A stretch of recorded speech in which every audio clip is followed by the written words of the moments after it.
Merci, Monsieur le Ministre. La parole est à Madame Fathia Kelouachi.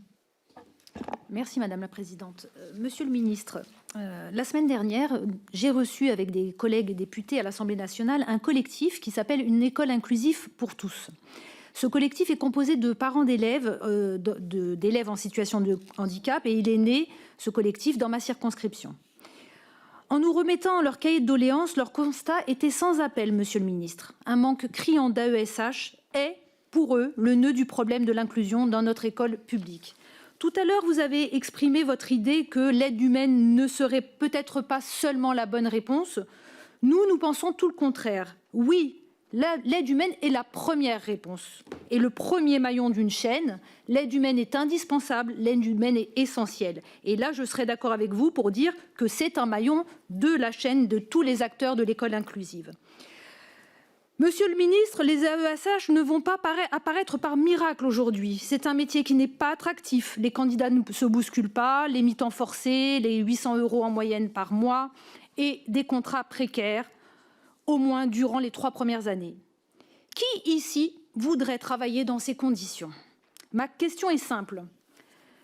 Quand allez-vous prendre la mesure du problème et améliorer les conditions de travail des AESH?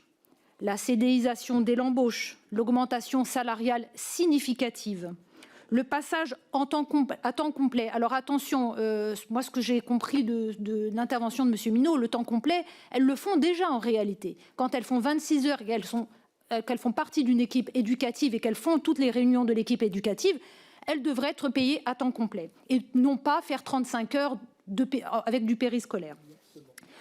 Le service dans un seul établissement. Alors là aussi, le problème se pose. 430 000 enfants, élèves en situation de handicap pour 130 000 AESH. Aujourd'hui, vos 4 000 AESH par an, c'est vraiment absolument insuffisant si on veut un seul service par établissement.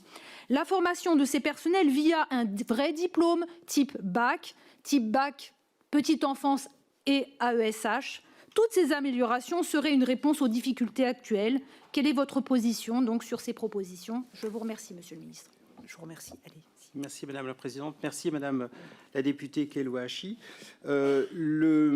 J'ai insisté sur le fait, et c'est indéniable, que le recrutement d'AESH a progressé de manière spectaculaire ces dernières années. C'est le deuxième métier de l'éducation nationale. 24 heures, en effet, ça ne permet pas une rémunération qui soit suffisante. J'en ai également parlé, d'où le fait qu'il faille tendre vers les 35 heures. Et le périscolaire n'est pas la seule solution. Nous allons avancer et faire des propositions lors de la conférence nationale sur le handicap. Sur le fond, je réitère ma position, c'est que l'accroissement du nombre d'AESH n'est pas la seule réponse que l'on peut et que l'on doit apporter aux besoins de l'école inclusive. Il y a une gamme de réponses possibles. Tous les besoins particuliers ne nécessitent pas forcément une AESH. Et donc, ce que nous disons, c'est qu'il y a des éventails de réponses pédagogiques. Nous voulons avoir d'ailleurs plus de maîtrise à ce sujet, puisque actuellement, c'est la MDPH qui notifie l'école d'une AESH, que ce soit individuelle ou une AESH mutualisée. Nous voulons aussi pouvoir apporter une réponse pédagogique et surtout donner à penser que l'AESH, que la finalité d'un accompagnement AESH, c'est l'autonomie de l'élève, lorsque c'est possible, naturellement. Et que donc il faut aussi penser le fait que des élèves puissent ne plus avoir besoin d'AESH, la sortie d'AESH. Ce sont des parcours qu'il faut penser plutôt que simplement une réponse en quelque sorte quantitative par laquelle l'accroissement sans limite du nombre d'AESH satisferait les besoins de l'école inclusive. Il faut réfléchir au fond sur cette question. C'est pourquoi nous parlons de l'acte 2 de l'école inclusive, de la nécessité de mettre à plat un système qui, reconnaissons-le, est embolisé. Je vous remercie.